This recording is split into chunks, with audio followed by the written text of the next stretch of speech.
Going live.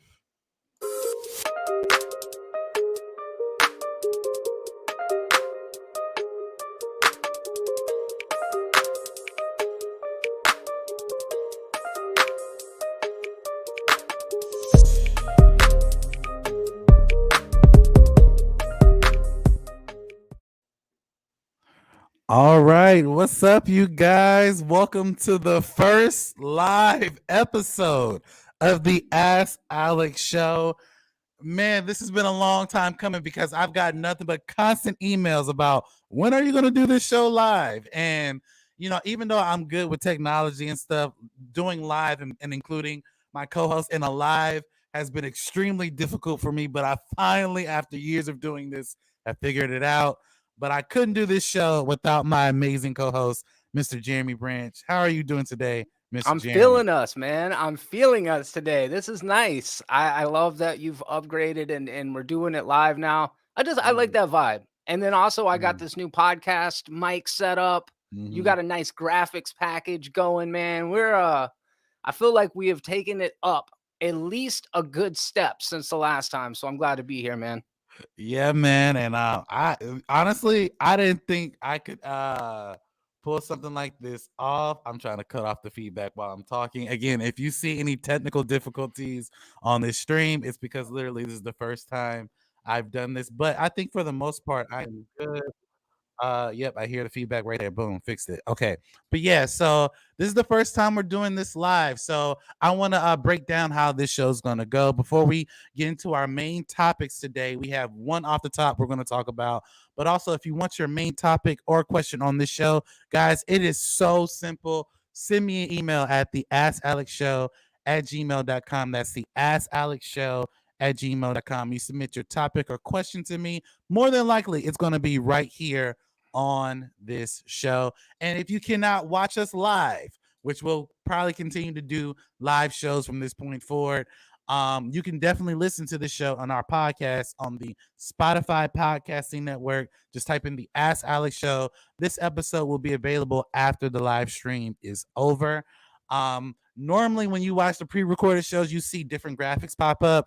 And since I'm doing this live for the first time, I don't have it quite down just yet. But the next time we go live, we will definitely have that set up for you guys. But also, real quick, Momentum Media. I made this announcement about a week or two ago. Momentum Media is being sponsored by a clothing company called Blurred Creations. So if Nice. you type in, which I'll leave a description link in the description below, and I'll have an ad video for that in future episodes. But if you go to Blur Creations website and you type in the promo code Momentum, you will get 15% off each of your purchases off of Blur Creations. When you support our sponsors, you support us here at Momentum Media. And the best way to also support us is just like the video and subscribe. So, and also support Jeremy as well. He has two amazing channels, Lucid Memory and the Pop Culture Nihilist as well. Now, before we jump into our main topics, like I stated before, we have one off the top I would like to talk about. And I haven't me and Jeremy have not talked about this since it came out, but earlier we talked about, the whole Ezra Miller thing and how Yeah. he will how his behavior would affect the Flash, but literally yesterday, or no, not yesterday, on Sunday, we got our first look at the Flash trailer from Super Yeah. Bowl. And also we got our first look at other trailers as well. Jeremy, I know recently you were in Tampa this weekend. Did you see the Super Bowl and did you see the Flash trailer? And what are your overall thoughts on this Flash movie? Seeing Ezra Miller playing himself twice. I guess there's a reason why he calls himself them now, because it's literally them in the Word. in the trailer. So, what did you think about the trailer? And do you think this will change the outlook of his career? So football, foodie football. I was in Tampa and we watched the game, and I'm not a big football fan, Mm-hmm. but going into it, the Chiefs were kind of projected to win, so I was going for the Eagles. Then Mahone Mm-hmm. got injured and kind of rolled his ankle, and I was like, man, I kind of want to see them pull it off now. I'm just like flip flopping. Not really all that invested. So, but it was cool to see the Chiefs come back and win, and because it was a good game. It was like back and forth the whole time, so that was cool.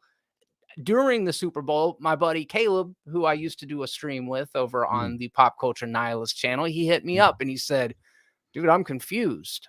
This new Flash movie looks like it takes place in the Snyderverse. And I'm like, I can understand how that would be confusing if you don't pay attention to all of the stuff. But for us, I think we were expecting this, right? We knew that this was kind of this is the changing of the guard. I think what the Flash movie represents is, hey, the DCU used to be this, and now it's going to be this.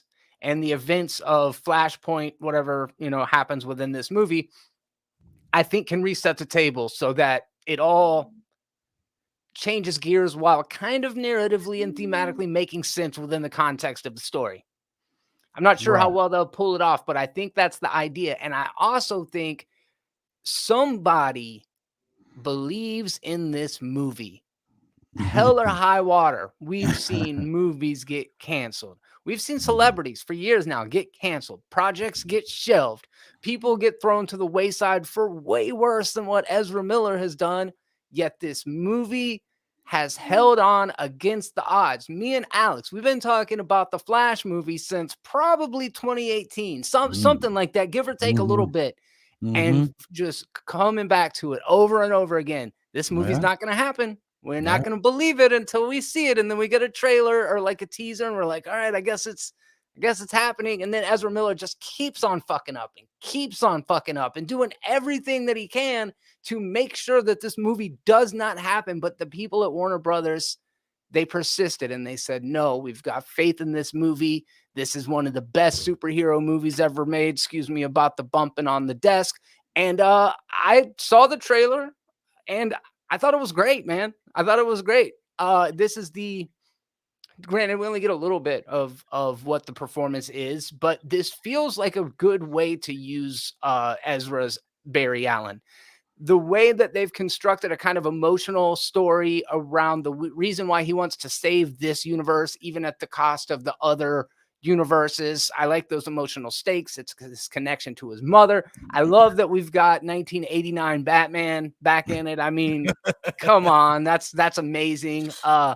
It looks like in this alternate timeline, Zod came through, but there was no Clark. And if you remember in Man of Steel, all the way back then, there was a second pod that opened up, and that's where Kara, what's her name? Kara. That's where Kara was apparently supposed to be showing up the entire time. So like there's a nice blending together of the continuities. I didn't always like Barry Allen as a character in the movie universe. I didn't think he was used exceptionally well, especially in the theatrical cut. I thought he got a much better shake of things in the Snyder cut. But I thought the trailer was cool. I thought it looked really neat. I will say the multiverse thing, it's already getting played like we saw kind of Spider-Man, it kind of feels like Into the Spider-Verse, but DC hasn't had a chance to do a multiverse thing other than the Flash multiverse thing that they just now did on TV a couple years ago. But I'm excited to see it in theaters. The Batman's a big selling point. I had a lot of fun with the trailer. Yeah, I mean, I'm not gonna lie. When I saw the trailer, by the way, I saw the trailer before I saw the Super Bowl spot. Like they dropped the trailer. I remember getting a notification of the trailer being out before I saw it on the Super Bowl. And when I watched it, because it's like a full 3 minutes. That's the one I saw. Yeah. I fell in love with the trailer. I mean, seeing Michael Keaton come back, he's like, yeah, I'm Batman. I was like, it just chills went down my body. I was like, what the fuck? Like it was just like, whoa, and to see him at his age still wrecking shop. I mean, if this is not a good template for a Batman Beyond movie, I don't know what is at this point. But I enjoyed the trailer, like Jeremy enjoyed the trailer. I've had people ask me, will they keep Ezra Miller after this? I think the movie will do very well. I can't humbly say it will make $1 billion, but I think Ezra Miller, this is one and done. And I think James Gunn even said, and his plan, which we'll talk further on down the show about, this movie is supposed to reset the DCEU or the DCU. So I don't know if he'll come back. Honestly, after the stuff that he did, I would hope that he does not come back, unfortunately. But um, only because like it's kind of hard to keep like that's like okay, we're gonna have him be the Flash, but we're gonna ignore all the stuff that he's done in the past. And although I do believe he's getting help, which is great, and I think a redemption story is perfect. I don't believe anyone should be vilified for all the bad things they do as long as they're trying to make up for it. But at the same time, as a business, I don't know if if it's in James Gunn's best interest to keep him as a Flash. But I will say, when I watched him on the on that trailer, I was like, I kind of want more of it, if I'm being Yeah. honest, because his Barry Allen is pretty cool. I mean, I've seen Grant Gustin's Barry Allen on TV, and I like them both, but his Barry Allen seems like, yo, this is like straight out of the comics, Barry Allen. And Ezra Miller, regardless of what you think of him, is an amazing actor. So Hmm. I hope to see him grow from this, but I can't wait to see what he's going to do in this Flash movie. By the way, it did pose a question to me. If he goes back in time and it's a new timeline and Ben Affleck's not Batman, it's Michael Keaton. Are we in Michael Keaton's universe of Batman where because apparently Michael Keaton knows this Supergirl. Like it seems like they know each other when he says, Batman, what are we gonna do? And he has his fist up and he puts his fist down, and Supergirl just comes down and starts wrecking shop. It's like that was kind of pre-planned. I don't know. This timeline multiverse shit is kind of weird, Yeah. but it makes me think that in the Michael Keaton universe, there were supernatural beings that were never explored that could have been explored, which I think is a good point to explore this movie. So I'm interested to see this movie. That was an amazing off the top. Now let's go ahead and jump into our main topics for today. And our first question actually comes from a returning guest, Miss Iris Peoples. Hey, Um, Iris. I hope she's watching us live, or at least watch the playback after the live. But she wrote this, which I think is very interesting. It's something that we've brought up before, but I think it's something to revisit given the new trailers and the new things that have come out. So Miss Iris writes, hey guys, so the last stream I heard Jeremy say he does not give a F about the Fast and Furious friend or Fast and Furious 10 movie. However, the trailer came out about a week ago and the trailer looks amazing. Jason Momoa as the villain and how it ties back to Fast 5, which is the best movie of the franchise, makes this movie more welcoming and more exciting to see. But my question is, there's a lot of Paul Walker being featured in that trailer. Is it possible that Paul Walker is actually going to be in the movie? Technically, he's not dead in the universe.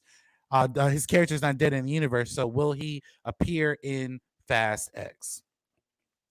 Well, thank you for your question, Iris. So literally, like this past week, uh, the Fast X trailer came out. I remember sharing it in our group chat, and I had said, I actually really like the trailer. It's so much fun. Like, um, it reminds me of the first Fast Nine trailer, the first Fast Nine trailer, not the second.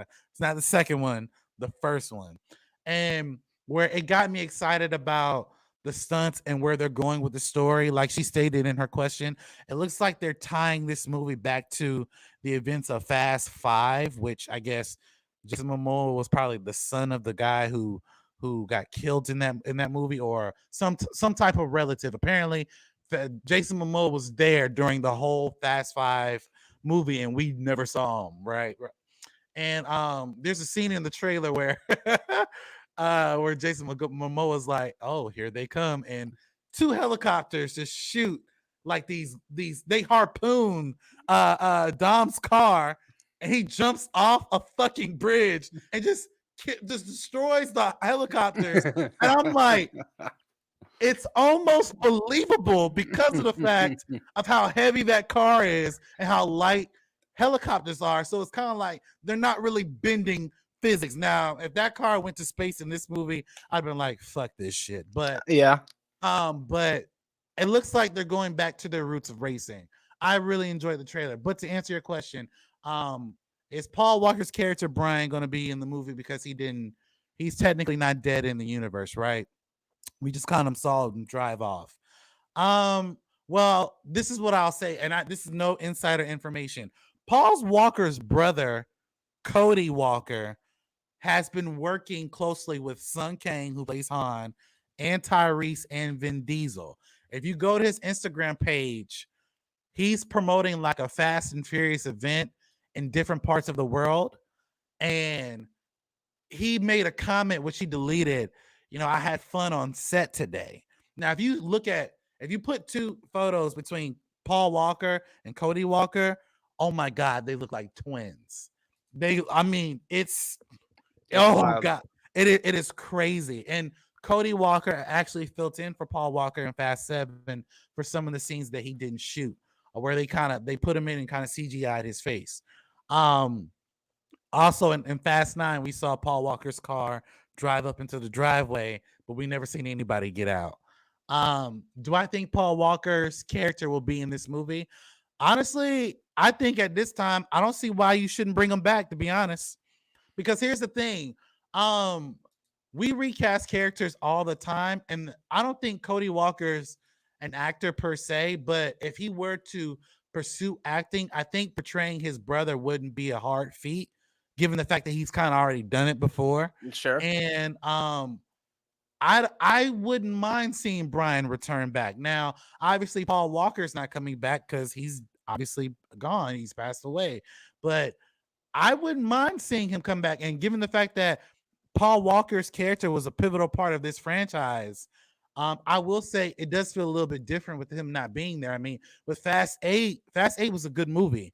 Fast 9, Fast 9 just says fuck reality in a sense. It's essentially an Avengers movie to an extent. But I will say it does feel a little bit different with him not really being there, but the essence of him is there. So it's possible. Like I said, Cody Walker has been promoting the movie, and he's been making comments about the movie, and he's literally hung out with the cast of the people who were in this movie. So if Paul Walker's character Brian is in this movie, it wouldn't surprise me. Officially, if he's in this movie, I don't think he'll have a big part though, but I think he might be. I think he might be in this movie. So, Jeremy, what do you think about? Well, let me just rephrase the question. Do you care that Paul Walker's character might be in this movie? And by the way, did you see the trailer? And did you like the trailer, or what did you think about the trailer? So, look. If any song was in this trailer other than Notorious Thugs, I could not tell you how I would feel about it.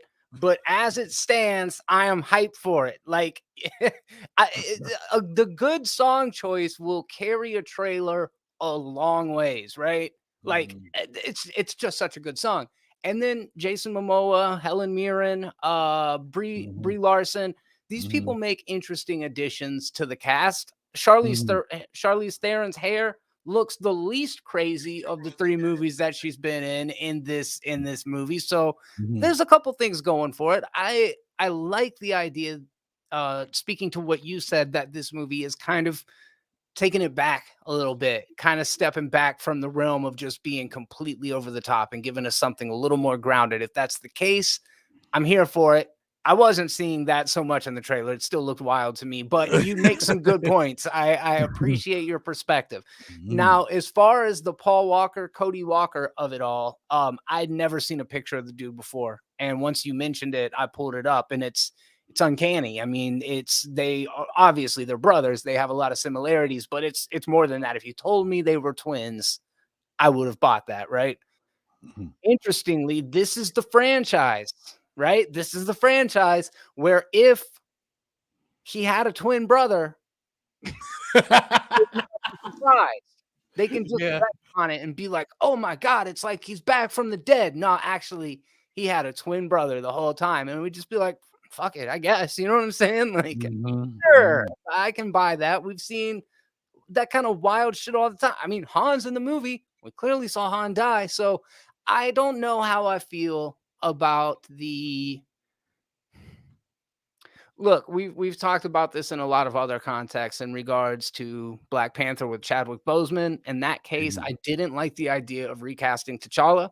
I like the idea of re-giving the mantle to someone else. I think that was the more, in my mind, and who's to say what's right or wrong, that was the more respectable thing to do. And in the same way, just to keep it ideologically consistent, I don't love the idea of casting somebody else to play Brian, but I do like the idea of Paul Walker's brother Cody being able to step into the legacy of his late brother. I think that there's something, moving about that. And this franchise has always been about family. So I like the idea of letting it continue to be a family thing. I just feel like One Way is a little bit more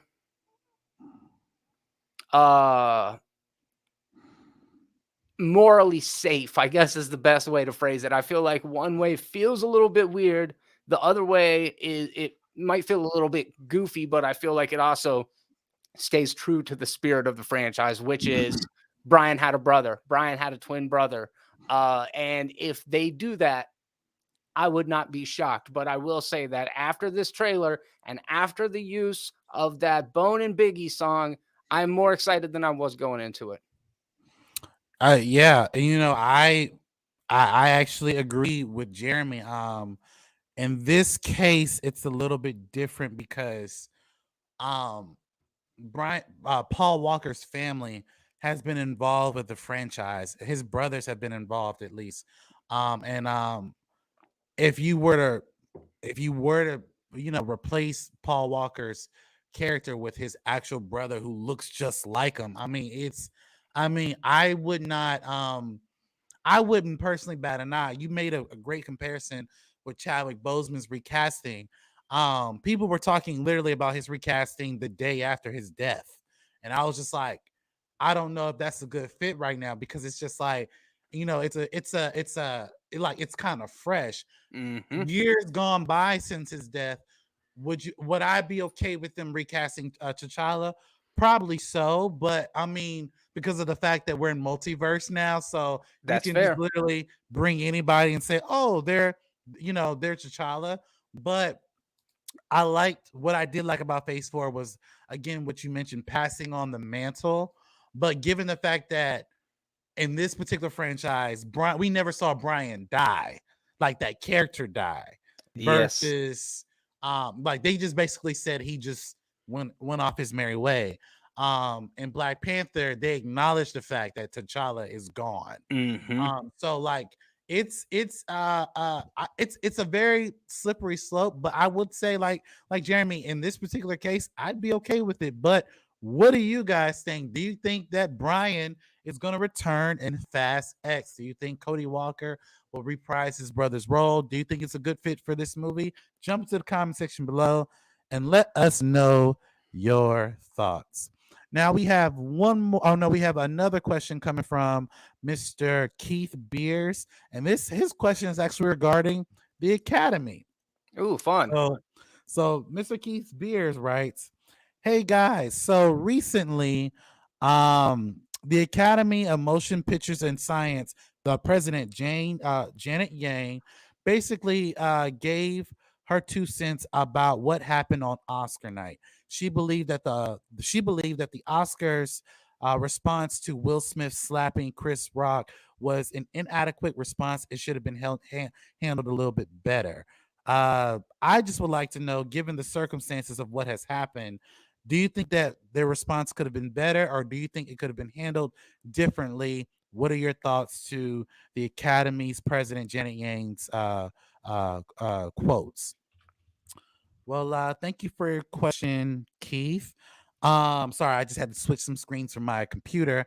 But okay, so what Mr. Keith Beers is referring to, literally last night, Janet Yang, who's one of the presidents of the Academy of Motion Pictures and Sciences, she was being interviewed by Deadline, and she basically was saying that the way they responded initially to the Oscar slap by like I guess saying that Will Smith cannot come back to the Oscars for the next 10 years, and there should have been she believed that the response was inadequate.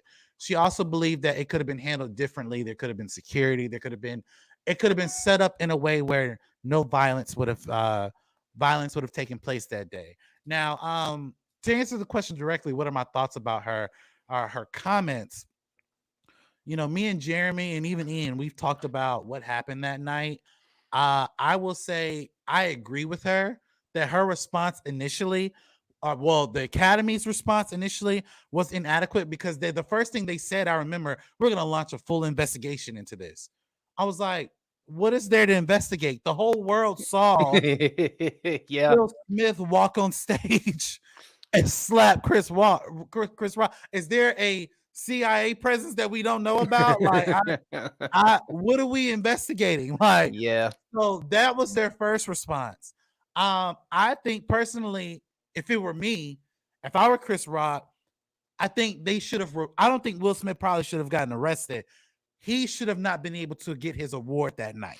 He should have left that building because again, it's funny because that Oscars happened on my birthday of last year.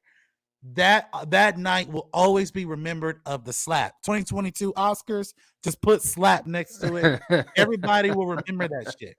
Yep. So she's actually very correct in what she's saying, that the response of how they handled it initially was very inadequate. Now, I do believe that since sometimes that time has passed by, literally a year, like next month will be literally a year since the slap. Um, you know, how was it handled? Was it handled properly? I think that Will Smith has grown from it. I think the Academy, next time they're preparing for this show, that there should be security involved. And by the way, let me just say this: if you're going to put a comedian on there to host whatever event or whatever, I'm going to just be honest with y'all. Allow them to do their job, which means if I'm going to roast actors and directors and producers, let them do that. If an actor cannot take that, then they shouldn't be going to the Oscars at all. I mean, it's the reason why the Oscars have low ratings is because of the fact it's all like very stale. So it's good to have Chris Rock or Dave Chappelle, which they'll probably never invite Dave Chappelle, but if they did have Dave Chappelle, that would be dope. Or if they had a Chris Tucker or a Martin Lawrence present an Oscar, because of the fact they're going to make it funny. Jeremy, you heard these comments. Do you think their response was inadequate? And do you agree with the president of the Academy of her comments that, we could have handled this a little bit better? Oh, crap. Breaking news. Straight off the wire. Academy president says water is wet. Holy crap. I can't believe it. The response to the Will Smith Oscar slap was inadequate. Well, no shit. Of course it was inadequate. Of course it was inadequate. I agree with what you said. What they should have done is not giving him the award, probably suspended him afterwards. And that would suck for Will Smith. Like you said, time has passed.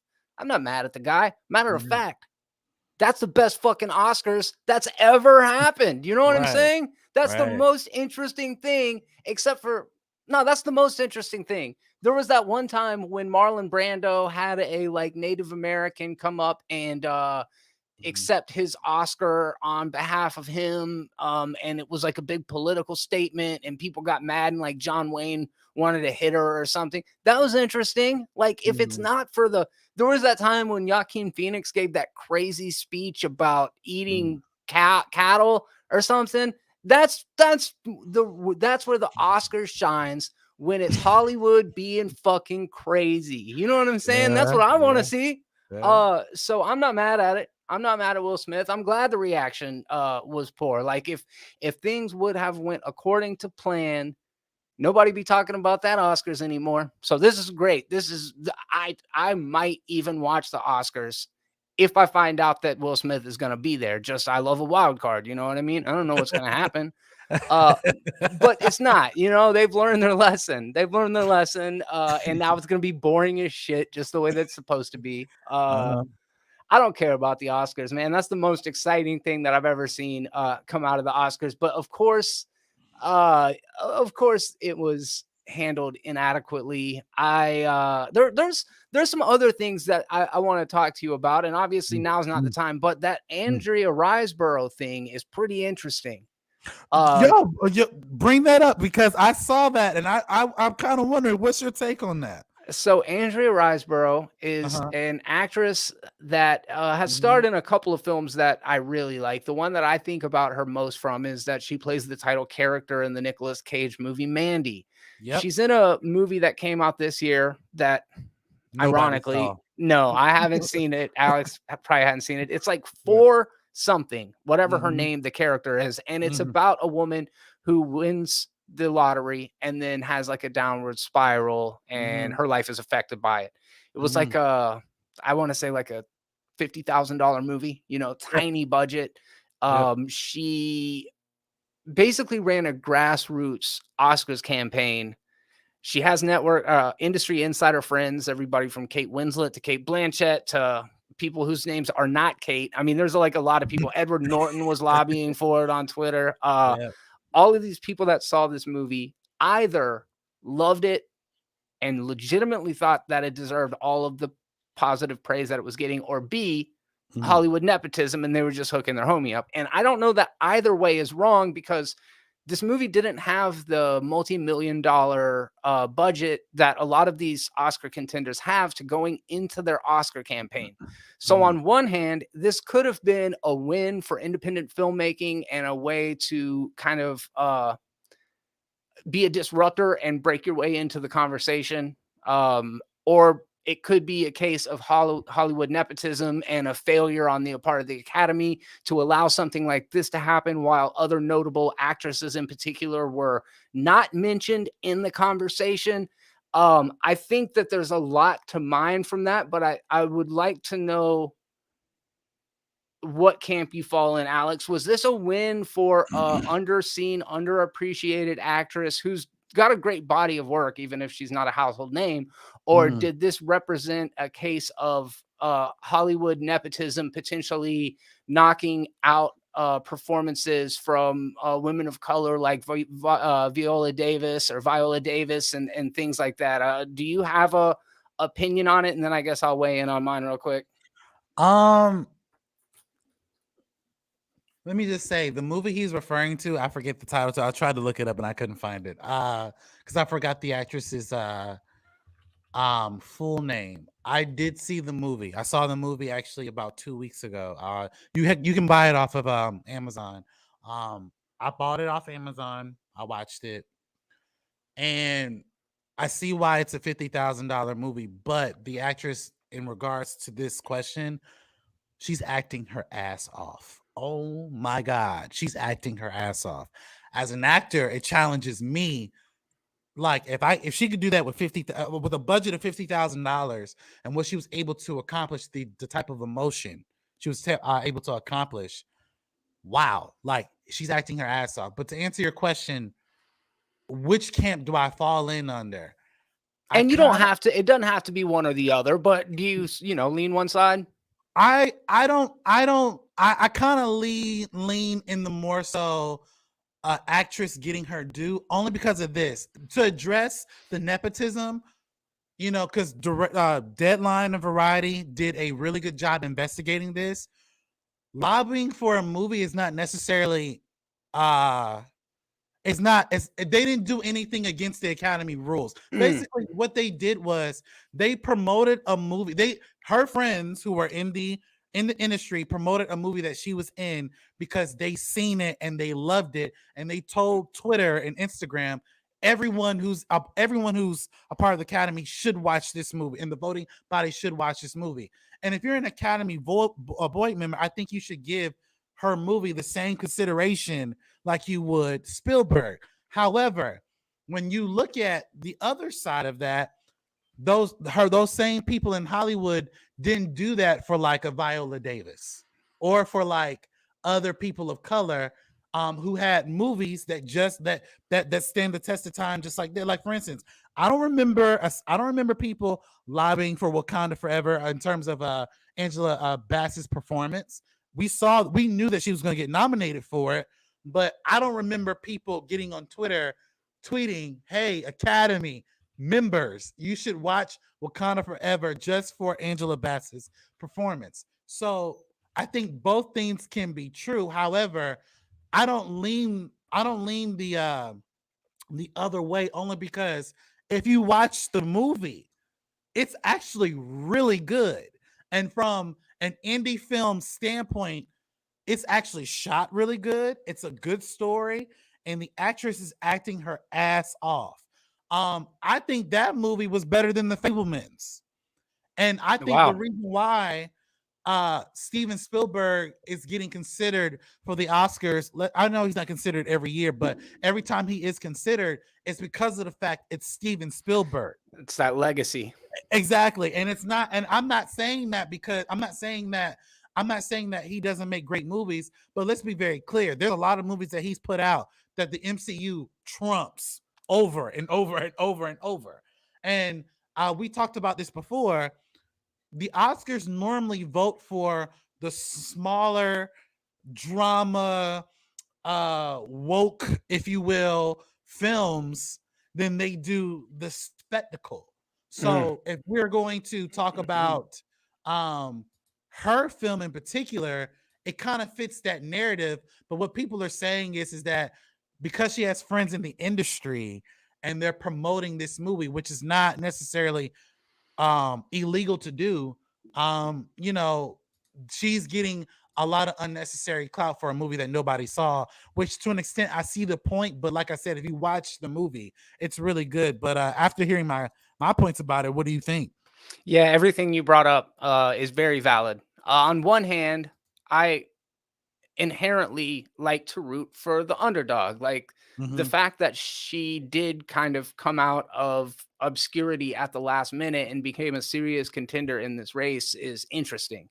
Mm-hmm. On the topic of race, and I mean, this is such a huge and complex issue, is that the Academy has historically had an issue including women of color in the best actor category in particular. I think there have been 2 women to win the best act supporting or best actor category in the history of the Oscars that were black women. So Mm-hmm. to put that issue on Andrea Riseborough this year, I think is incredibly unfair to her.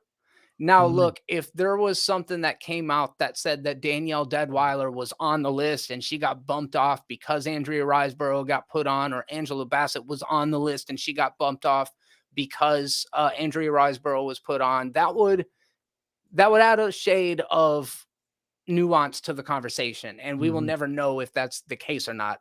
That's kind Mm-hmm. of the thing. But I haven't seen the movie, so my perspective is only coming from that of an outsider. I love to hear that you saw it and that you think it's a good performance. That speaks more to the part of the conversation that this is kind of a win for independent filmmaking and for um movies that don't have the financing and the funding. This movie was, financed by the director of the movie Mm-hmm. who so this is kind of like a cool story for the spirit of small low budget filmmaking, and say, hey, like, this is achievable. You don't have to have the backing of billion-dollar studios to be a serious contender. Also, to your point, this movie is kind of Oscar fodder. This is the kind of stuff that the Academy typically likes to award. So to see this actress in, as opposed to an Angela Bassett, that feels very on brand for the Oscars. But historically, there has definitely been an issue of representation. I don't know the solution to that. I can't even Mm-hmm. claim to say what is right. I ultimately always believe that the best performance should get the award. Coming from my own personal bias and my own personal experience, I don't like the idea of tokenism. I don't think that there should be like a status quo. It's like, well, we don't have any black people in the Oscars this year, so we got to give them some awards just to get Right. Twitter off of our back.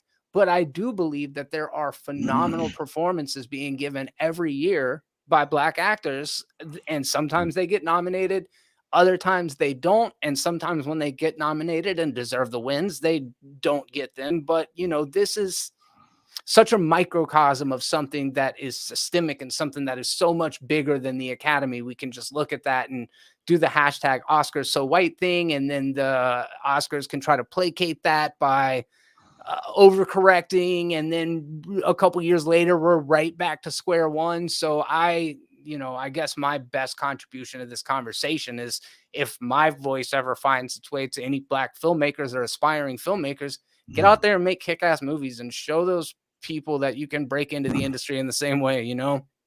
Oh yeah, definitely. I mean, like I said, if you watch that movie, I think it should inspire all filmmakers of all creeds, especially Black filmmakers, myself included.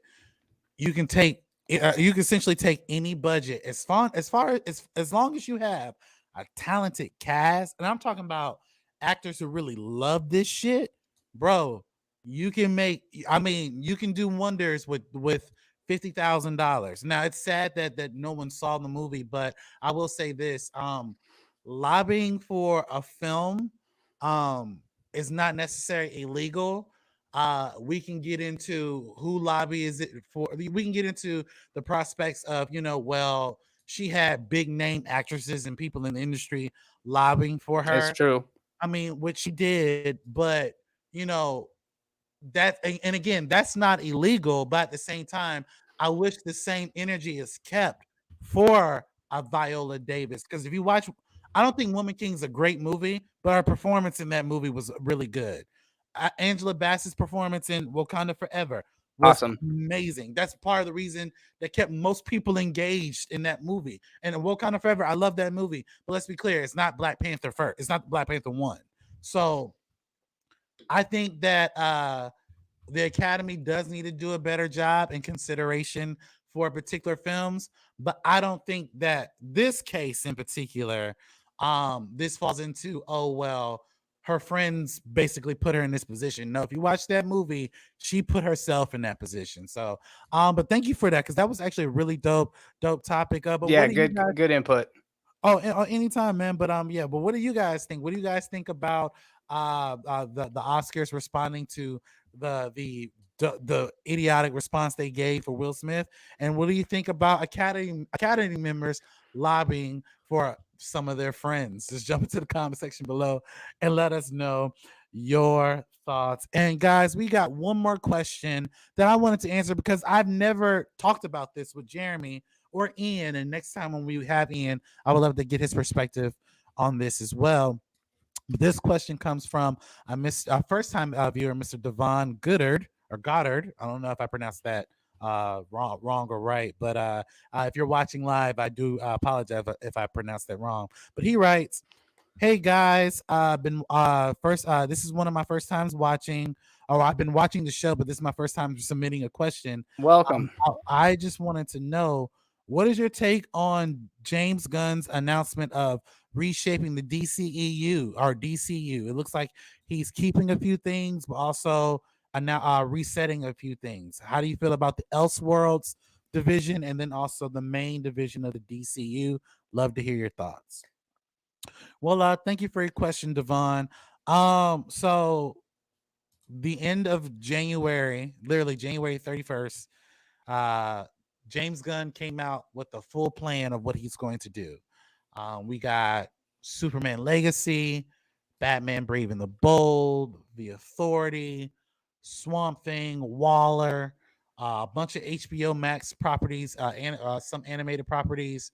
Um, it looks like they're doing their own thing in terms of creating their own cinematic universe while still keeping their Elseworlds movies. So Elseworlds will contend of Matt Reeves' Batman, the Joker sequel movie, and also I'm hearing that they're gonna still do the Black Superman movie under not James Wan, but the guy who directed Star Trek. I forgot his name. He directed the first Abrams? JJ Abrams. JJ Abrams' Black Superman movie is still a go at the DC studios now. What are my thoughts on it? Okay, well, let me address the Elseworld stuff first. Um I want to see Matt Reeves' Batman trilogy, because I really enjoyed the Batman movie. I don't necessarily want to see a sequel to the Joker, because that movie had a definitive ending, in my opinion. Like whether all that shit happened in his head or happened in real life, I don't really care to find out, but That's a good I point. I want to. I am interested to see what the sequel could be. But at the same time, if they decided to cancel the sequel, I wouldn't be mad at it. That was one of the things I was hoping that they would scrap, but they're not, because it made $1 billion. And also the whole Superman movie. Listen, I think just a little criticism. I don't think that they should make a Black Superman movie because they have other characters that have the same powers as Superman that are not labeled as Superman. I think James Gunn, if he's going to do Elseworlds, that is the time where you should incorporate your milestone characters like Icon and Hardware and Rocket. These are all Black superheroes, by the way, and Static Shock. Like, you include them there, and those particular individuals that I named, except for Static, have the power, if not stronger, than Superman. So I get that, J.J. Abrams may have an interesting take on a Black Superman movie.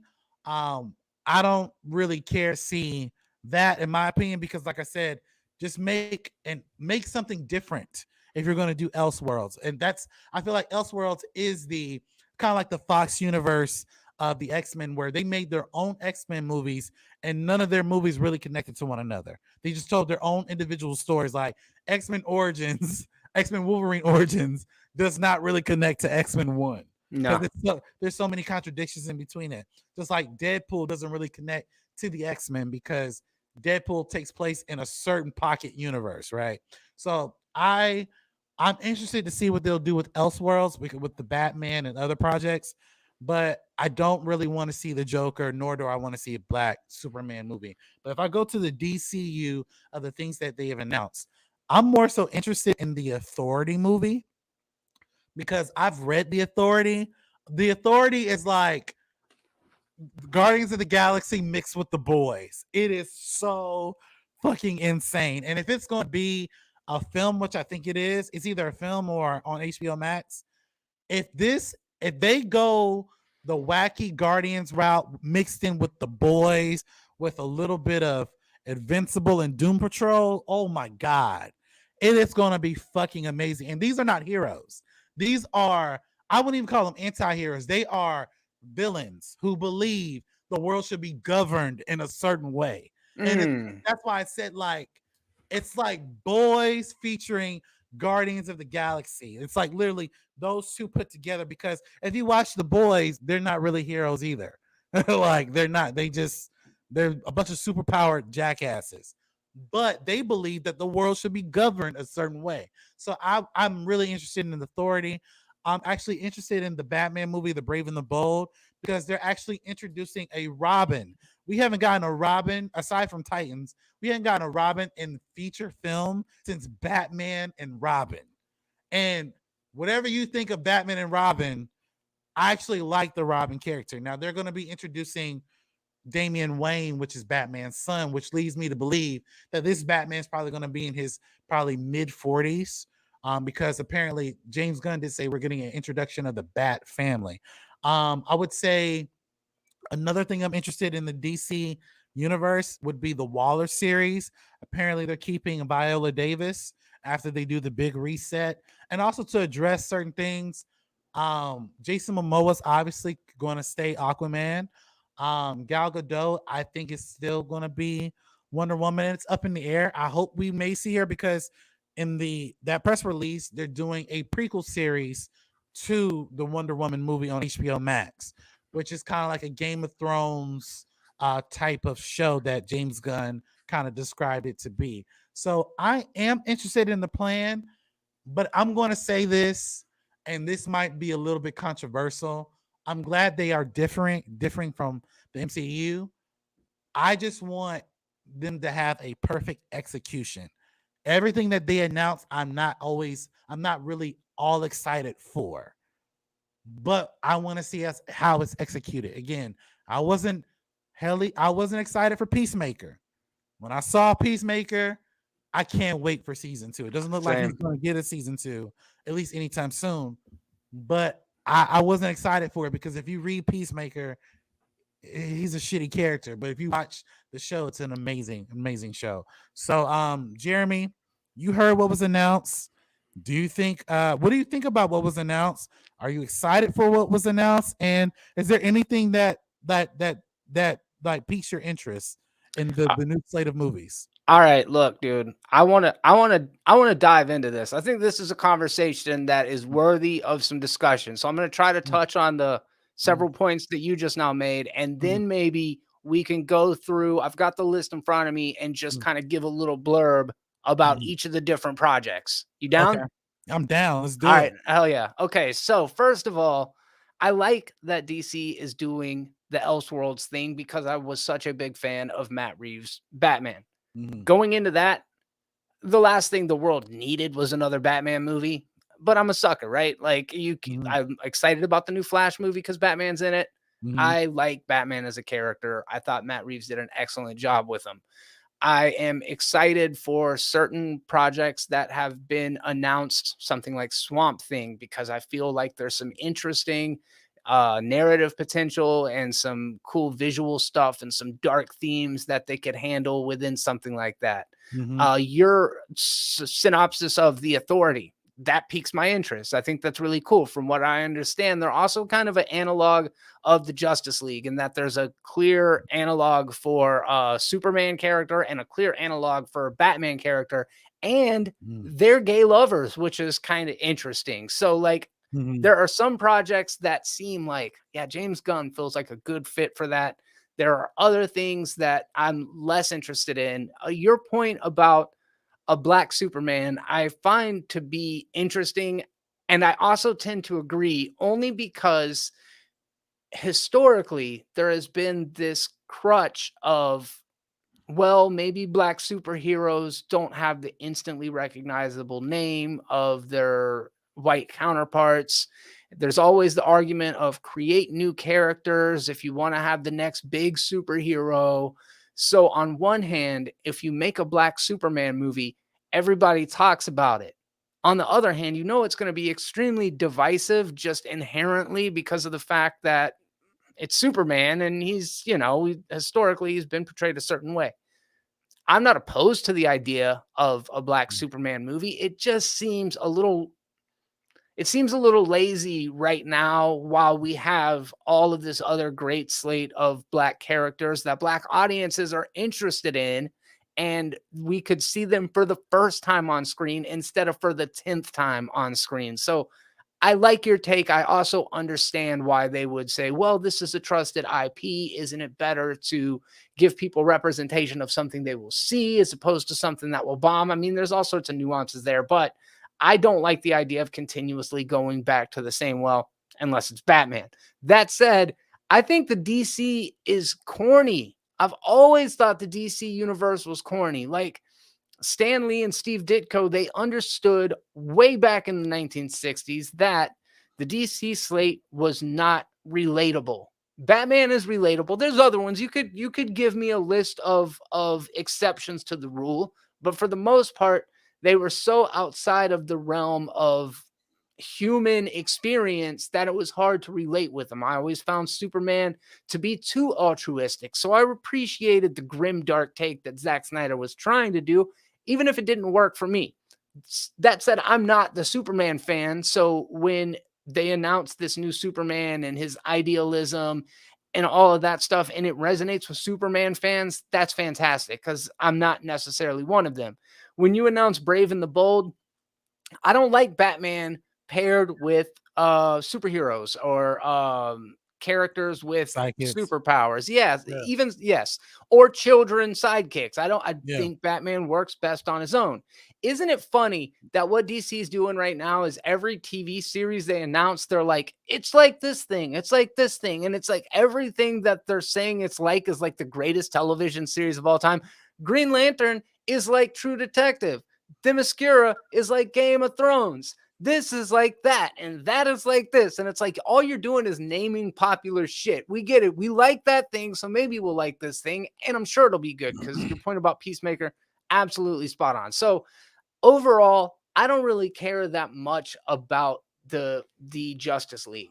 I'm more interested in these weird fringe characters that James Gunn is constantly able to introduce audiences to and us love them. And I'm talking about from Rocket to Polka Dot Man. Like, this man has not given us a superhero that we didn't somehow connect with and enjoy. And it's always when he's scraping the bottom of the barrel. So I'm curious what a Superman or a Batman looks like under the creative vision of James Gunn. Mhm. Um, so yeah, there's some of these things that I am really excited about. Others of them not so much. But Alex, I do have the thing in front of me. We'll just go back and forth.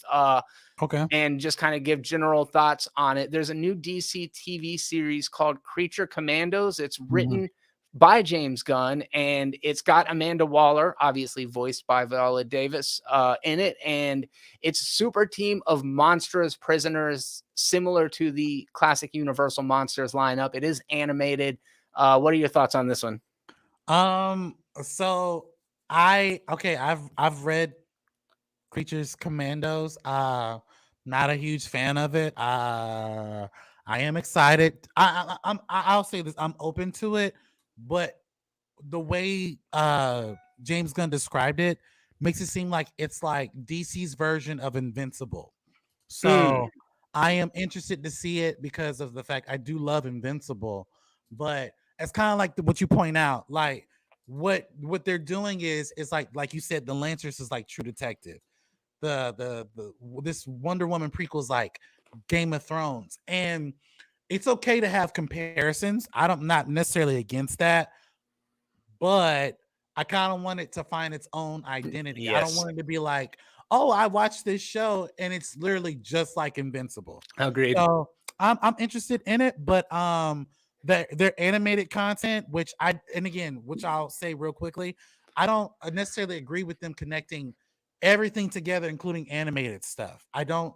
I mean, they Marvel's done that with What If, and it's like that's what I'm thinking. Like, what if is there's some great episodes of What If, and there's some that are not.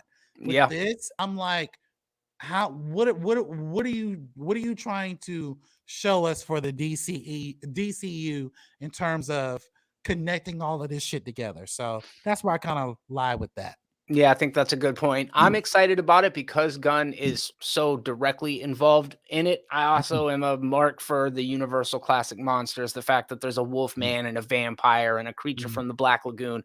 All that's exciting to me. I love that Amanda Waller, Viola Davis is heavily involved in this franchise, and I think that's awesome. The animated part of it, kind of, and I hate to be like this because I do enjoy animated content, but it kind of pushes it down just a little bit in my priorities. But that's kind of my feeling about it. I'm definitely going to check it out. Next, we have Waller, which another series revolving around this character that David Ayer may not have knocked it out of the park when he made the Suicide Squad movie, but one thing you cannot accuse the man of is not doing some damn good casting, because in Yes. addition to Margot Robbie and Joel Kinnaman and in particular Viola Davis, I mean, the guys brought us some really interesting versions of these characters. So this one is starring Amanda Waller. It's a successor to Peacemaker, though it's not a sequel to Peacemaker. I'm sure it's her putting together another kind of team because seemingly that's what Amanda Waller does. Mhm. Personally, as much as I do think that she's great and would love to see more of her, I'd kind of just love to see more of her in season 2 of Peacemaker. Alex, what do you think?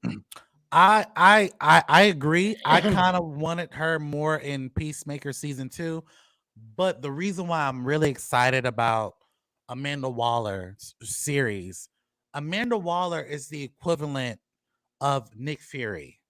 Her secrets have secrets. Yeah. They even mentioned it in the first Suicide Squad movie where Huntress is like not Huntress, but that little weird mystic person who's like taking her mind and sending nukes to different places, classified places. There's a scene in that movie where they're like, how are they sending nukes to these places? No one knows about these classified places except for the president. And it's the Enchantress. That's what it is. Yeah. Enchantress is literally in Waller's mind about these top secret places that only one person knows about that are getting bombed. And if you watch Black Adam, Waller is very aware of the supernatural being, and she even says in that post-credit scene, "I have friends who live on different planets." Yep. I Yep. So I want to know how big of a reach she's willing to go in this movie. I mean, in this series. So for me personally, I'm heavily excited for this. I'm a huge Viola Davis fan. I love what she's been able to do with her career. And I love her as Amanda Waller as well. So for me personally, I can't wait to see what they're willing to do. Now I will say this. I think that um, she probably would have been a better fit if it were Peacemaker 2. I just don't want them to I don't want them to die, like for instance, push season 2 far away from us where we forget about Peacemaker. And then, like for instance, they include Peacemaker and Waller, but they don't give him his own show back again. Like they just make him another ancillary character. We're only going to give you one season, and now you're going to be essentially Waller's sidekick to an extent. And I don't want that to happen. But I am interested to see this because, like I said, Amanda Waller in the DC universe is like Nick Fury in the MCU, where he knows everything. Like you can't You fuck with know, him. you brought me around, my man. And Mhm. if Peacemaker ends up being a significant part of Waller, I think Mhm. I'm into that. I just Mhm. felt like it seemed a little bit redundant, but to your point, if they just pivot the perspective and we kind of just see things through her eyes and Peacemaker remains some sort of presence, or maybe he's not in it at all and we still get another Peacemaker show, I'm cool Mhm. with that. I think you made me come around. I appreciate that take. I definitely see where you're coming from. Mhm. Next, we've got Booster Gold. Now, this is one that I'm very curious about because he's one of those self-knowingly hokey superhero characters. People have talked about him in adaptations for quite a while now, and a couple of names constantly come up. Number one being Nathan Fillion. Number two being a more recent fan casting, and I think it really makes sense considering all of the context, and that is Chris Pratt. I think both of these guys could play Booster very well. I also think Nathan Fillion has kind of aged out of it. Chris Pratt, this has kind of become his typecast go-to thing. It feels very similar to Star-Lord, though I'm not sure I hate the idea because I think that Gunn and Pratt work well together. But he's a comic relief character who's a time traveler and uses basic technology as consumer appliances from the future to make himself a superhero in present day. So it goes to the future, grabs run-of-the-mill tech, brings it back to our time, and is able to save the day. He's also kind of an egomaniac. Kind of reminds me of like a Johnny Cage from a Mortal Kombat, if that's a fair comparison. But Yeah. I am curious about this series without having real strong conviction either way. The thing that I'm most interested in is the casting. And if I had to, guess who was going to get put in the role today, it would be Chris Pratt, but there might be tons of other names in the running that I'm simply not thinking of. What do you think? I like the Chris Pratt casting. I also like the Bradley Cooper casting. I saw that. Yeah, I I kind of like that too. I would love to see a Bradley Cooper Booster Gold. I'm not really interested in the series though, if I'm being honest. I feel like this is DC's response to Deadpool to an extent. I see Um, you. Yeah. but because I mean, Booster Gold is a funny character, but he's so corny. He's just Okay. He's like the funny version of like his powers are manufactured, kind of like Batman in a sense. Like he's like he is DC's Iron Man mixed with Deadpool. And but I I will see. say this, if they make a comedy, if they make it a straight up comedy where Booster Gold is breaking the fourth wall, hell yeah, I'm gonna watch that. But am I interested in the movie or series that they're gonna make? Not really. Nah. Mm-mm. Okay. All right. Well, we'll go ahead and move on from that. The next one as a TV series, again, we're in the television parts right now, is Mm. Lanterns. They're Okay. comparing it to True True Detective, which I Detective. find very interesting, Alex, because if you asked me ahead of time, I would have said Bad Boys or maybe 48 Hours, but never True Detective. So Mhm. this follows Hal Jordan and Jon Stewart, which I think is very cool because those are both people's favorite Green Lanterns. We've got a Mhm. cool kind of buddy cop potential uh situation here. It looks like they're going the fucking grim dark direction on this, which kind of is counterintuitive when you look at things like the Superman movie, which they're supposed to be making like light and buoyant and fun. We'll get into that in a second. Just in terms of the series itself, the Corps have been the galaxy's foremost law enforcement agency since 1959, making Jordan and Stewart perfect for the buddy cop team up. DC Studios said it will be an enormous TV event series focused on the two unraveling a dark mystery. I love everything about it. I'm very interested to see this series. When you think of Lantern Corp, let me speak for myself. When I think of Lantern Corp, there is a certain degree of spectacle involved because of the fact that they're like intergalactic police, because of the Lantern Rings power set and all of these kind of things. And you know, they explored it a bit in Ryan Reynolds' movie. We really didn't get any Lantern in the Snyderverse, save for a couple of small teasers. We've seen some great stuff in the animated series, but I think he's got such an interesting and creative power set that could be explored. Obviously, HBO is the right venue for any of these TV series because they're not afraid to put a little bit of money into their projects. I'm very interested in Lanterns, Alex. And I forgot to mention this when we started this topic. This is my most anticipated show. Only because now I know I said earlier I don't like the comparisons to other shows, but I think True Detective was probably like one of the best HBO shows, especially season 1 and season 2 with I think it was Woody Harrelson and Woody I think Woody Harrelson one was season was Woody Harrelson and Matthew McConaughey. Yeah. Oh my fucking God. If they put that dynamic between Jon Stewart and Hal Jordan, that is going to be amazing. But what I am curious of, both of these people live on Earth, and both of them at different times in their life got the powers of the Green Lantern, Corps. So is this going to be taking place on Earth, or is it going to be taking place in space? And are we going to see an open space show? Only because both of them spend a lot of time in outer space solving issues that happen outside of Earth. But Jon Stewart didn't really get a comic book run until his introduction in the Justice League animated show. Mind you, Jon Stewart's first appearance in anything was an animated TV show. Then he got his comic book run. I didn't know that. Yeah, when anyone who remembers the original Justice League animated show that came out in the early 2000s, I'm talking when I was in elementary, middle school, I want to say about 2003, 2004. That was Jon Stewart's first appearance. And he was voiced by a great voice actor named Phil Lamar. By the way, yeah. I've been reaching out to you, sir. Please get back with me so I can have you on the show. But anyway, because he also voices Static as well. But anyway, I would love to see that because Jon Stewart is more of a grounded Green Lantern, where he's in the community, where he's solving issues. He's the one that people go to. He's kind of like, picture like Luke Cage when everybody found out that Luke Cage was the hometown hero. That's how Green Lantern was looked at, or Jon Stewart's Green Lantern was looked at when he was being introduced in the comics. So I think that would be dope. And also, Hal Jordan is both of them come from the military.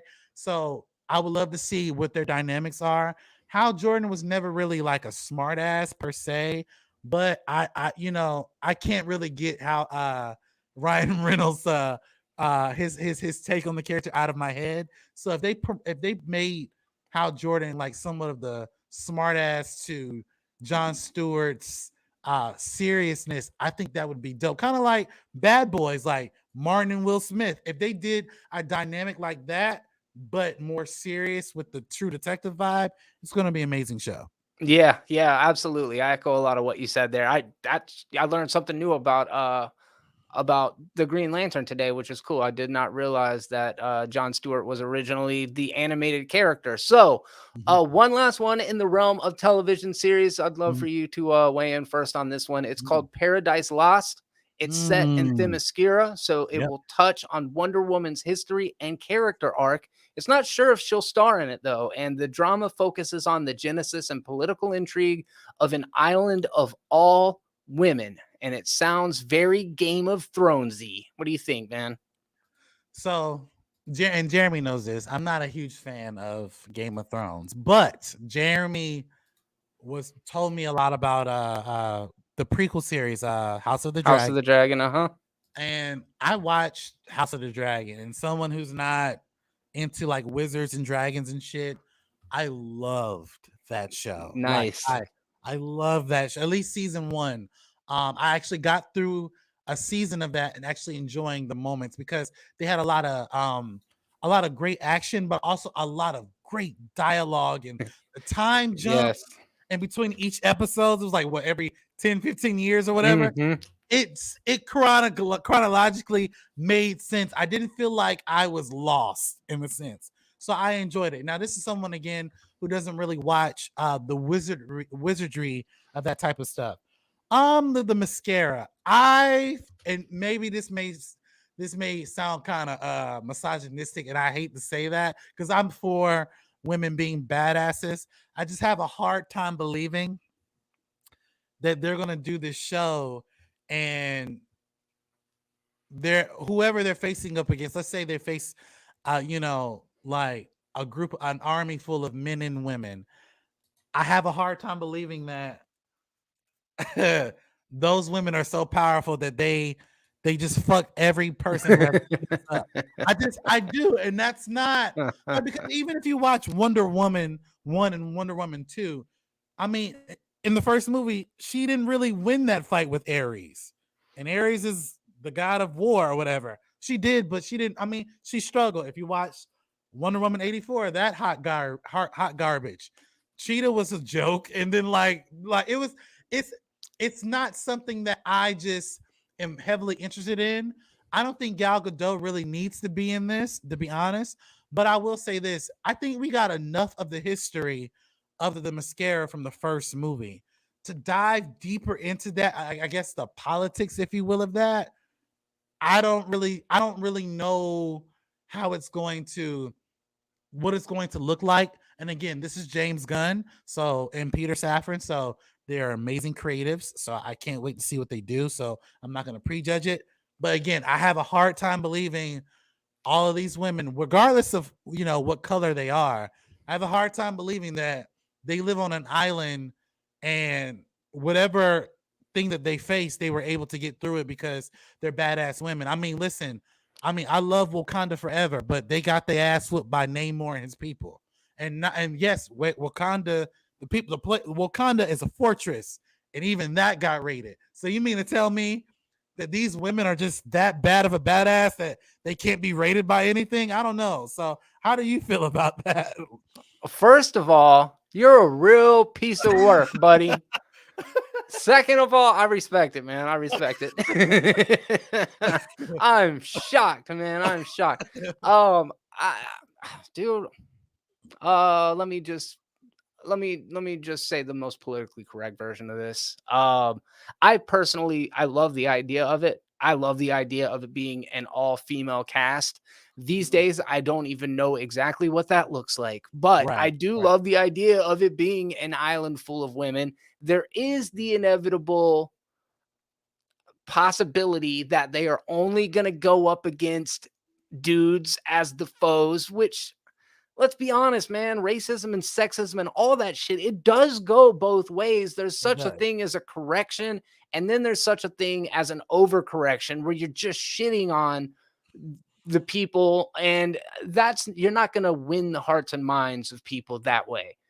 That said, I don't care. I would love, if this were my shit, it would be like Game of Thrones. It would be badass female characters, conniving, manipulating, vying for power. And I don't mean like conniving, but like a power play, people trying to take the throne, become the leaders of this civilization, a lot of political intrigue. There would be lots of female on female sex scenes in it.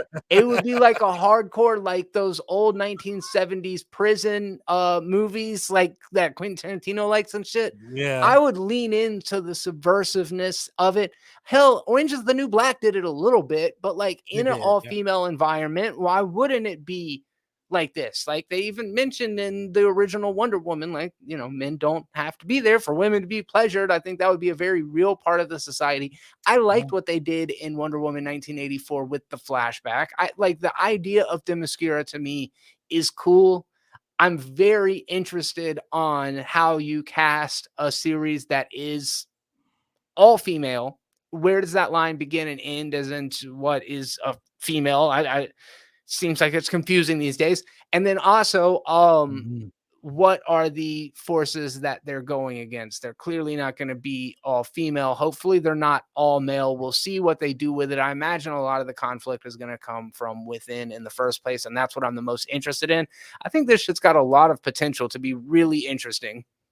Yeah, and you know, you sold me with the, you know, the dichotomy of having the all female cast. I'm for that. Like I'm for that and also women embracing their femininity, whatever that looks like for women, and also being heavily empowered and facing whatever challenges they have. And if you're absolutely right, if they were to do this series, yes, do it in the vein of Game of Thrones, because Game of Thrones provides a great blueprint for that. Um, you know, and again, I don't want to sound like one of those guys who had like those trolls who are trolling She-Hulk, like, oh, it's a woman superhero. She's doing all this like little dick energy shit. Like, I don't want to do that. But my concern is that if their enemy, if all of their enemies are like men, I mean, and again, James Gunn is not it doesn't shy away from shit. If their enemies are men, like if every person that they face is a group led by men, not only is it going to be interesting, but I think this is probably going to be one of the most controversial shows Yes. Yep. on the planet. So Yep. that's why I said I have a hard time believing Yep. if there's an island of men out there and they face off against them and they win, uh you know, I don't know. You know, I don't know how to wrap my mind around that. So yeah. All right. Well, we got a bunch more to jump into because we're Yeah. switching gears into the new DC movies. Yep. This is all things that have been announced. Some of them have release dates, others of them don't. But as of right now, these things are actually coming. First one being Superman Legacy. This is Mhm. the only project, excuse me, with a release date of July 11th, 2025. So we're looking down the line. This is the first one that's going to be released. So this news that's just now been announced, that's how long until it starts coming to fruition. So Alex and I are going to have plenty to talk about over the next 2 to 3 to 5 years. We'll see how it goes. Mhm. Superman Legacy will follow Kal-El as he reconciles his extraterrestrial origins with his human family and upbringing. It sounds like a reboot of 2013's Man of Steel with one important proviso. Henry Cavill is not coming back as Superman, so expect a lot of anticipation and hype as Gunn gets close to finding his lead. This is something Alex and I have talked about. Mhm. Neither of us had very good picks for who could play Clark Kent. I'm curious if somebody's going to pop up in the meantime that just seems like the clear front runner, but of course, that's what I'm very Mhm. interested in. Mhm. If Snyder's take was very grim and dark and gritty, I imagine this will be very hopeful in tone, very optimistic. Maybe the world around Superman will be bad and be cynical, but he'll be this beacon of light among all of the darkness. Mhm. Maybe this will be the take that makes me fall in love with Superman. For right now, I'm a little Mhm. bit bummed that Henry Cavill's not around. Alex, what do you Mhm. think? You know, I've said on past shows like I didn't really care to see him come back only because it's been so long. But when he did come back for Black Adam, I was interested to see where James Gunn was going to take that character. You know, at first I kind of disagreed with the announcement of Superman Legacy, because I think, you know, Henry Cavill's still young enough to tell more of his story. I think that, and especially if you're going to keep, you know, Aquaman and Gal It's Gadot, and interesting. why not Henry Cavill? You know, and you know, people have said, oh, well, they could do a Henry Cavill Superman in the Elseworlds, but that kind of defeats the purpose, in my opinion. But I, okay, I'll say I have some breaking news to an extent. This is not really breaking Let's news. It's just, go. This is my opinion. This is not newsworthy. So anybody's watching, I think Walk it back. Walk it back. I think that our next Superman will be played by Timothy Chalamet. Okay. Because they are going with a younger Superman, and Yeah. Timothy Chalamet is their guy in terms of Warner Brothers stuff. He's been heavily involved in Dune and some other Warner Brothers projects. You're right. I will say this: somebody did tell me that he had a meeting at DC Studios with David Zaslav. Can you give me my flowers about this? I said I didn't have a good pick. Who was the first fucking name that I pulled last time? I think it was Timothy. Let's go. Was it Timothy? Let's go. Roll it back. Yes, sir. Yeah. So yeah, like I think Timothy Chalamet probably will be our next Superman. Now, anybody who's watching this, I'm not saying that he's confirmed. Nah. I'm saying I think he could potentially be our, because they're focusing on that. Now, what are my thoughts about Superman Legacy? I've never really been a Superman fan because you're telling a story about an overpowered being that most people can't relate to. 100%, man. I feel that. Yeah, like you really can't relate to. The only thing I can relate to about Clark Kent in particular is the fact that when he was a kid, people looked at him different because he was different. I felt like as a kid I was different, but not because I had special powers. So, when you can move a bus at age 5, shit, like, yeah, I'm going to be looking at you different as well. And I think what Zack Snyder was able to do with Man of Steel, they humanized Clark in a way we've never really seen. Man, I feel that. Like the even when he was a teen, like, well, not like a young adult, where he's working at a bar and some jackass just throws a beer in his face, and like instead of him whooping his ass, he destroys his truck, because that's what I would do. And people said that wasn't what Clark Kent would do. And it's like that, even if it's not what that one version of Clark Kent would do, you can feel actual conflict within him that makes him more relatable to us. Because like you said, it feels more in line with something that would be even the better version of what we might do if we had those powers. You go down the wrong road and you end up the kid from Brightburn or something like that, So I agree with everything you're saying, man. Yeah. And I hope with this film, that's where I hope they continue that tradition of humanizing Superman, because like I said, he's an overpowered character that I can't, like, as a man, you can't really aspire to, because, at one point, the president was taking orders from Superman. Like, what the fuck? Like, there's nobody on this planet who's powerful enough that the president, at least we think, would take orders from. So yeah, I think that it's an interesting choice to go. And if Timothy Chalamet is our Superman, that would be kind of cool. But I'm interested in it, but it's not on the top of my list though.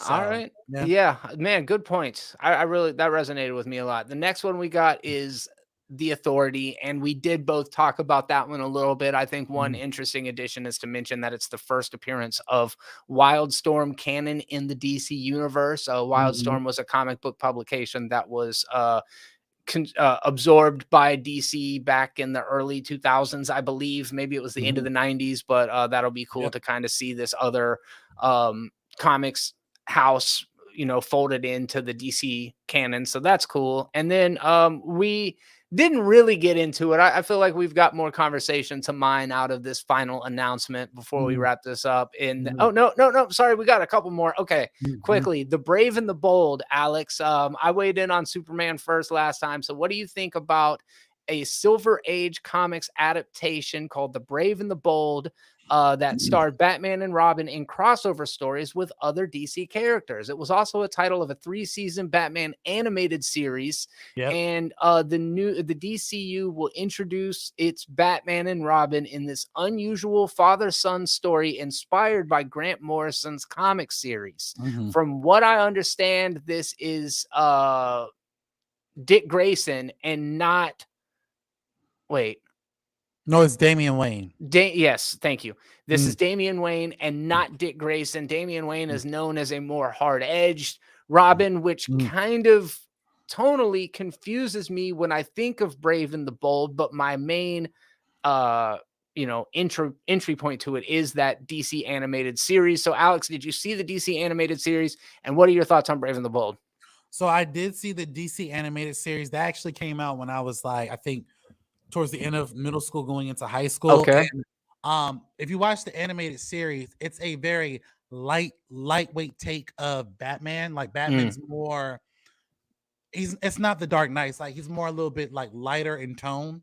Where he does, like, he works with Plastic Man, he works with Superman, he works with a lot of obscure characters. It's kind of more like Batman and the Outsiders working with a lot of side characters versus your main Justice League characters. How James Gunn described it in the press release is that, you know, there's the Bat family has already been introduced. So when you say Bat family to me, that means Nightwing is there to an extent. Tim Drake's Robin's there. And if they do go this route, Jason Todd's Robin / Red Hood is there. We have Batgirl or Batwoman. Both of them could be there. So Batman is a little bit more seasoned in what he's doing. And if anyone's ever read The Brave and the Bold and know anything about Damian Wayne, Batman didn't know about his son until Batman was like I said, mid-40s. Damian Wayne was raised by his mom, Talia al Ghul, and her father, Ra's al Ghul.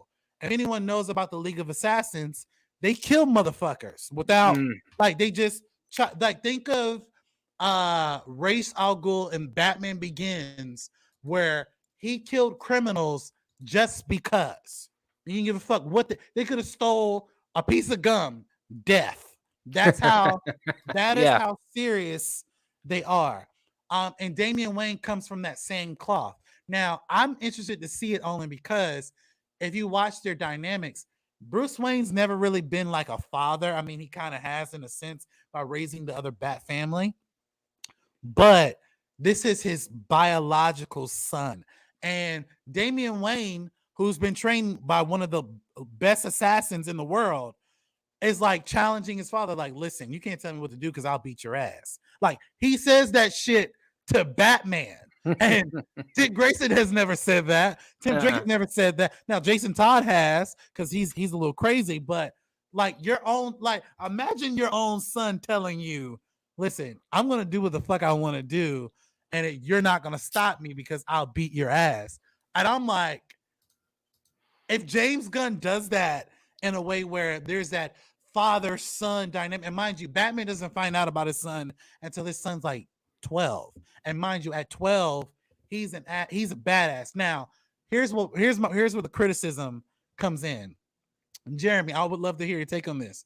Do you believe a 12-year-old, whether he's a master assassin or not, dressed as Robin, can whoop grown men's ass? It's so dumb. A 12-year-old. I mean, now if they realize it where he's like maybe 15, 16, okay, because that's when men are at their peaks in terms of growing into their muscular body tone. But a fucking middle schooler, I don't know. So if they go that route, the kid route, where Batman's like let's say late 30s, 40s, and Damian Wayne is 12 years old, you expect me to believe they're going out fighting crime in Gotham City and Damian Wayne is giving people, like, handing people's asses to one another? Like, I don't. Now, in an animated movie, I believe that. In a comic, I believe that. In real tone, and people will say, well, you believe Spider-Man has powers and he's 14, so it's believable. Damian Wayne is not, like, you know, he's trained by a master assassin, but at 12, really? So Jeremy, what's your take on that, and are you interested in Brave and the Bold? Look, Batman is not a well-adjusted man. Like, let's not make any qualms about it. I'm not making any excuses for it. Anybody that's that fixated on the parents dying to do what that man does is obviously sick in the head. But to take children, little babies, who are orphaned, out onto the streets to deal out vigilante justice is a whole different level of fucked up. People think it's kind of cute, you know what I mean? Like, like the Bat family, they're like, it's weird. It is weird. I'm very biased. I love Batman as this one very specific version of him where he's a lone vigilante and he's out there doling out his own sense of justice because he's dysfunctional and broken and cannot reconcile the past. That's completely the opposite of Superman. And that's why I think we've always resonated to Batman and why we get so many adaptations is because he's so flawed that there's something universally relatable about that. We all have this bit of darkness in ourselves that we can kind of project onto somebody and say, like, I don't know what I would do in that situation, but there's something compelling about watching it. Once you add in the Batgirls, the Dick Graysons, the if Jason Todd did turn into the Red Hood by now, he definitely should have learned his lesson. Like it's crazy. Yeah.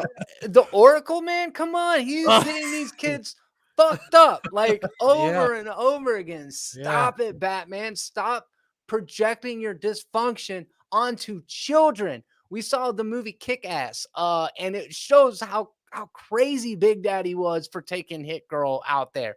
And the tone did work in those kind of movies. And the truth is, there's an interesting Bat family story to tell. Like, the truth is, there's a way to do this that would get me interested in this whole part of the Batman canon in a way that I never have been before. But historically, no, thank you. I hate it. Let's write this whole thing off. But I am curious to see what direction they go with it. And I think this is the version of Batman that we will be getting in the crossover movies moving forward, because it's certainly not going to be the Elseworld Batman that we're seeing in the Reeves movies. So we'll see. We'll see how it goes. Next, we have, this is an interesting one, Alex. Woman of Tomorrow, which is the subtitle of the new Supergirl film. Supergirl, a character that you may recognize from the most recent The Flash trailer. Not sure what they're doing with casting so far. This is her only theatrical appearance since that masterpiece of a 1984 film, Supergirl, starring Helen Slater as Cora Zor-El. I hope you're joking. Yeah, man. So I don't know. I don't have a whole lot to contribute about this other than I thought Supergirl looked pretty cool in The Flash. What do you think about Supergirl, Woman of Tomorrow? Okay, to address The Flash, if they keep that version, okay, James Gunn said that this version of Kara is going to be more of a broken version, because if you watch any iteration of Supergirl, even the show they did on the CW, she's lighthearted and wants to be basically, essentially the female version of Superman, saving her part of the world and doing what she can. She joins the League of Superheroes, and she one day does become a member of the Justice League. Like, she's more of a lighthearted character. There are comic books though that focus her on a more darker character.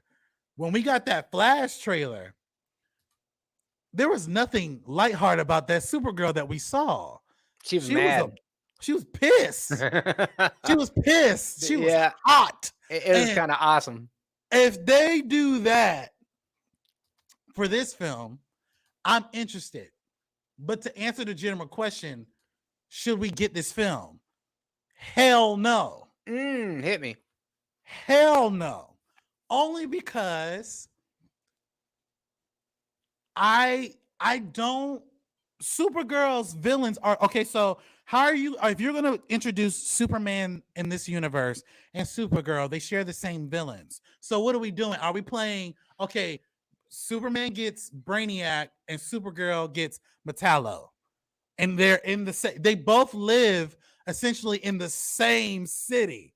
So how are we dividing who gets what up? And again, she has her own comic book run, but I don't want to see her. I don't think that Supergirl has enough substance to have her own film. If I'm being honest, she barely had any substance when they had her own TV show. I was surprised that they even made the show and it lasted as long as it did, because if you watch the show, which I barely did, they had to include other characters who have never met Supergirl in any of the comic books, just so they could be like her villain, like Red Tornado and Martian Manhunter and all these other different people. Like, In the Supergirl TV show, they literally had to create things in order for it to be interesting. Not saying you can't do that for the film, but Supergirl doesn't, again, how we talked about Superman. He's an overpowered being, hard to relate to. It's no different than her, other than the fact that she has a vagina. And by the way, let me just be very clear. How did Superman get Lois Lane pregnant and not kill her while fucking her? And what man is strong enough to handle Supergirl? Like, who can penetrate that? And again, I know I'm reaching here, but I'm just saying, like, from a superpower being standpoint, I don't necessarily understand it. I don't think we should get a Supergirl movie. I said we shouldn't get a Batgirl movie, and I'm glad they canceled that shit. So that's where I stand with that. You make a compelling case. I don't know enough about her to have a real good opinion of, but I co-sign everything you said. Let's go. Bring the heat, people. Let's hear those comments. I don't know. I did like her in the trailer though. So now finally we got our last film adaptation that's been announced so far that I know of. Mm-hmm. And believe it or not, it's Swamp Thing. Yep. First appearance was 1971's House of Secrets. He's appeared in 2 movies back in the 1980s. The first was directed by Wes Craven. Speaking of which, I'm going to be hosting a Scream panel coming up here at the end of February at Pensacon. If you're in the area, come by, check it out, and watch me live out one of my teenage aspirational dreams. I'm super excited about that. But DC Studios lineup announcement says that only says that the movie will investigate the dark origins of Swamp Thing. So I'm not going to pretend like I'm a big Swamp Thing reader. I am not. I'm a pretty casual when it comes to comic books in general, but Alan Moore's run of Swamp Thing is just one of those bangers. I feel like it's one of the few, storylines that is in the same category as a lot of like the graphic novels, not on the level of Watchmen or The Dark Knight Returns, but it's certainly infamous, and it's because of the reinvention of the character where he became this almost like Lovecraftian being that's like got a sentient connection to all things floral or fauna, flora or fauna, flora. Yeah. And I think he's got a really interesting horror tinged aspect to him. I think his power set is super cool. I think we can talk about ecology and the environment and humans' impact on it. And I also think we can tell this really interesting story of a tortured soul who is ultimately a human on the inside, but by all visible appearances is a hideous monster. I mean, it reminds you of a lot of the classic Universal stories. I think that this mix of horror and humor and heart is something I would like to see somebody like James Gunn take a stab at. I'm sure whoever he does hire for this, he'll at least have faith in that vision. I hope it is a very story and character driven thing, more so than a spectacle or a tie into other movies sort of thing. But of all of the movies on the list, I think that this is the one that I'm the most invested in and really hope that it succeeds. I'm glad you brought this up because I know you are the horror guy, and I've read Swamp Thing and I've seen a lot of animated stuff that he was featured in, and I don't think he has his own animated movie, but I love Swamp Thing, especially when he was introduced into the animated series of Batman and he was doing in Justice League. Let me just say this. I am not a horror guy, but Swamp Thing is probably the best horror character that they could do for this, and I'm gonna tell you why. Swamp Thing is essentially, to an extent, the protector of the environment. There's a comic I've read. I don't remember which one it was, where there's a panel in the comic where somebody is, I think, peeing in the bushes, and Swamp Thing comes up and like devours the guy because he's disrespecting Mother Nature, by peeing in the bushes. And this is a guy who, is creepy. He's kind of like he's kind of like that thing that people talk about, like if you go into the certain parts of the area in the woods at night, the thing kind of like Bigfoot, like Yeah, sure. he'll hunt you down and stuff. And also people don't know this, but Swamp Thing is also a mystical person. So there is a lot of spells and wizardry that goes into this particular character. Zatanna has worked with Swamp Thing. I think this would be an interesting horror movie within the DCU. One of my criticisms about Marvel is that they never really introduced the horror element until Multiverse of Madness, which is kind of like light horror. With Mm-hmm. DC, oh my god, like there's scenes where fucking like Swamp Thing is ripping off people's heads and limbs, and like he's like a serial killer trying to protect the mother nature in a sense. And I think it's an interesting way to go. Think of it as, I would say, a serial killer mixed with a person who loves the environment, Yeah. mixed with like Jason and Freddy. And like just like literally, if you fuck around with this dude, or if you fuck around with his plants, he's going to devour you in any way, shape, or form. My only I would say concern, not necessarily criticism, would be who's the antagonist? Like who is he going? Like, I think what they should do, I think, they should have a dichotomy where environmentalists are trying to stop Swamp Thing, and Swamp Thing's the one that's trying to protect the environment, not Interesting. humans. I think that would be fucking amazing. But I don't know. I would wonder what the antagonist would be. Yeah, that's a really good question. I think that what we will probably get is somebody who is forward facing, somebody who's about conservation, but actually has nefarious ties to under, like, their public persona is that they're environmentally safe, but behind the scenes they're actually like dumping toxic chemicals. Maybe they're responsible for the origin of them or something Mhm, like that. But mhm. I also remember just a couple of years ago, maybe it was 2019. It's hard to remember the before times now, but there was like a It was a one show. series Swamp Thing show. I didn't watch it. Did you see it? So I did see it. It was originally debuted on the when DC had their DC All Access Oh app, yeah.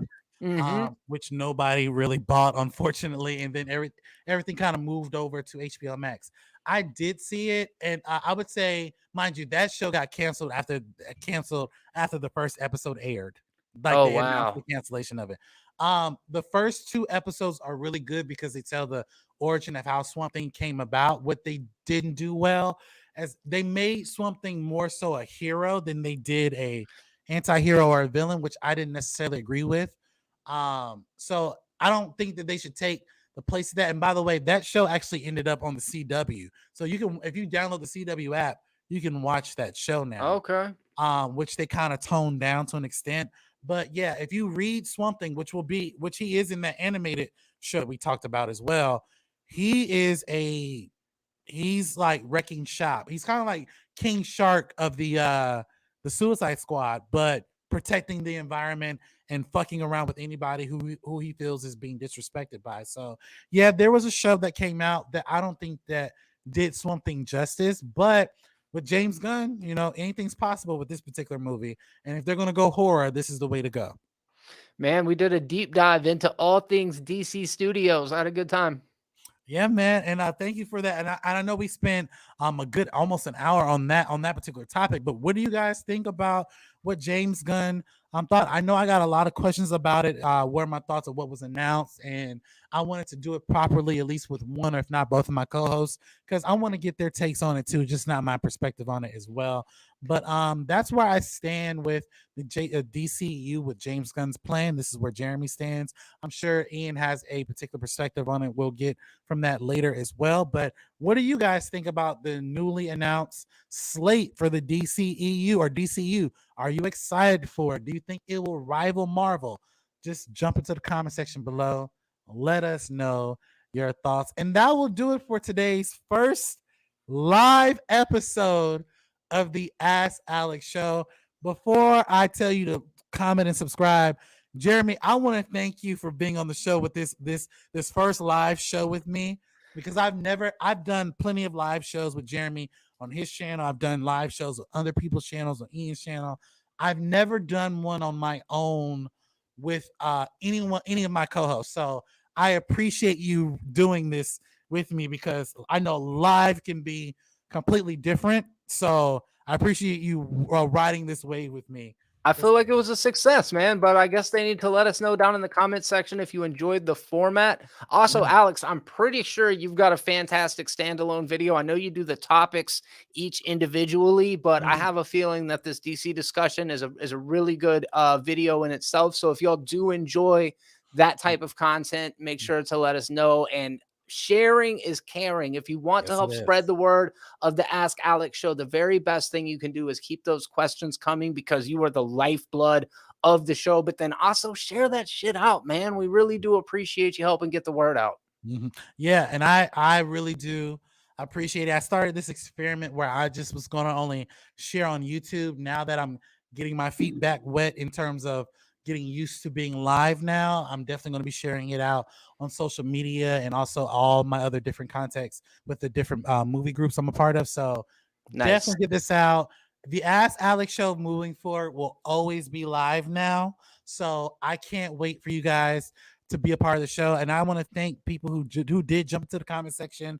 Luke Stock, who jumped into the comment section. There was a few people who tuned in but didn't comment, but I do appreciate you tuning in. So I do appreciate you guys riding this wave with me. And I guarantee you, as we continue to do this, this show's going to get better and better and better with the live and the interactions. And once we get bigger, we may even take your questions through the live comment section as well. So again, please like, comment, and subscribe to my YouTube channel.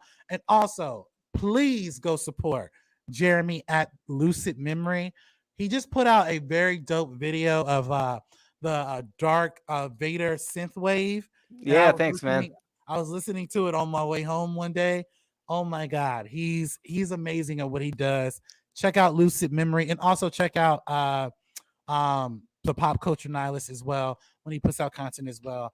I do appreciate you, Jeremy. Also, I know I announced your channels, but where else can we find you on social media? That's the important stuff. Check out the Pop Culture Nihilist for pop culture related, Lucid Memory for music, Jeremy G Branch on Twitter, and shout out to Luke Stock, who came through at the end there. It's good to see some new faces and familiar faces when they stop in. So yeah, come back and join us next time. Yep. And that will do it for today's show. Please like, comment, and subscribe. And as always, you guys have a blessed day. Okay.